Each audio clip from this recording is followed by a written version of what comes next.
Cvičení, čím budeš, tak jsem napsal, že budu námořníkem. Já jsem tady z výsky za ještě den a se tomu hrozně smáli. Nelituju toho, byla to obrovská zkušenost a nikdy bych toho nelitoval a vzpomínku je to, co mi nikdo neveme.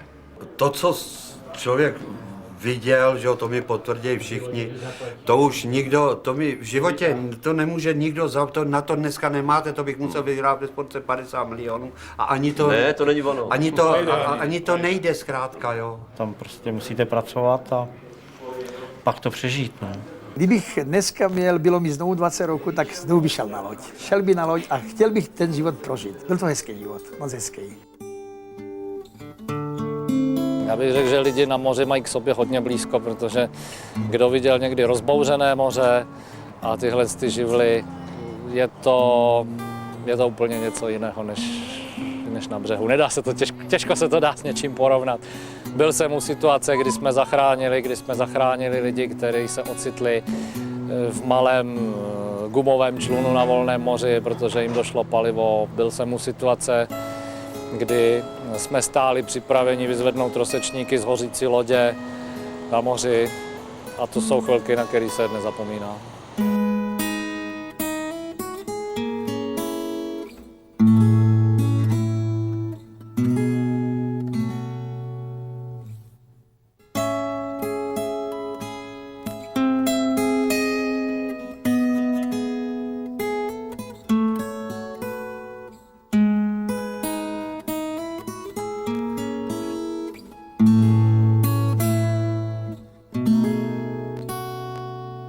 Yokohamě v přístavu, kde noc vládne tmou. Kdo by čekal sluncem osmahlé svalovce s kotvou vytetovanou na předloktí, toho by asi pohled na pravé námořníky zklamal. Klidně byste si je spletli se sousedem, co řídí tramvaj. Ale stačí chvíli poslouchat a poznáte, že všechno je jinak. Mnoho z nich objelo několikrát celý svět a je to znát. 24 let čistého na oceánech mám odjeto.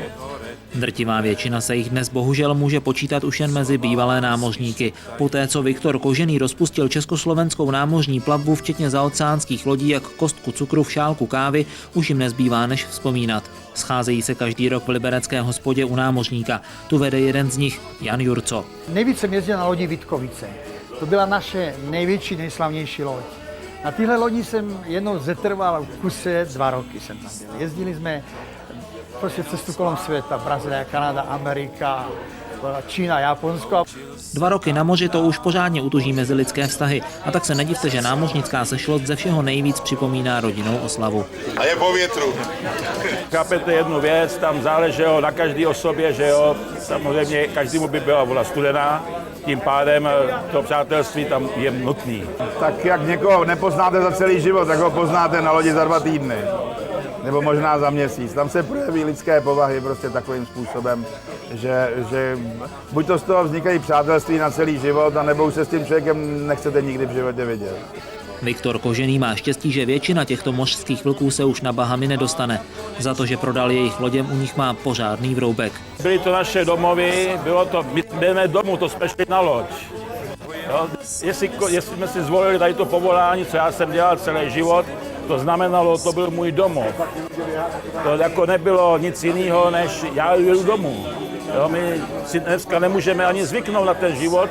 Ty souši, že jo, já říkám, dneska mě je špatně mezi suchozemci, tady jsem doma. Stát se námořníkem, na to musí mít člověk povahu. Měsíce odloučení od blízkých, s tím se lehce nevyrovnává. Musím říct, že téměř nejčastěji jsem dělal psychiatra.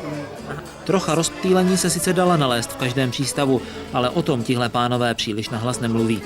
Velmi překvapivě opravdu musím říct, že já jsem za celou tu kariéru léčil jednu jedinou kapavku a to si přivezl námořník z dovolené na postoj od vlastní manželky. Ale pozor, hezkých slov na adresu manželek tady uslyšíte přehršel. Myšleny jsou pochopitelně ty, které úděl ženy námořníka zvládly, tak jako Iveta Jurcová.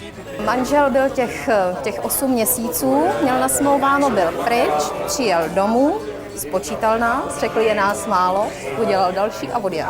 Být námořníkem, to je ovšem diagnóza, které se člověk nezbaví ani při dlouhodobém pobytu na souši. A tak i dnes žijí Jurcovi stále trochu jako na lodi. Na těch lodích musí mít všecko jakoby na vojně. Všecko v kupičkách, všecko v hromádkách. Když tady položím šroubovák, ten šroubovák tam bude. Když tady položím říci, to samý. Boty nikde rozkopaný, jo, takže tak to musí fungovat i jako doma. Zdali nám práce, prodali nám lodi.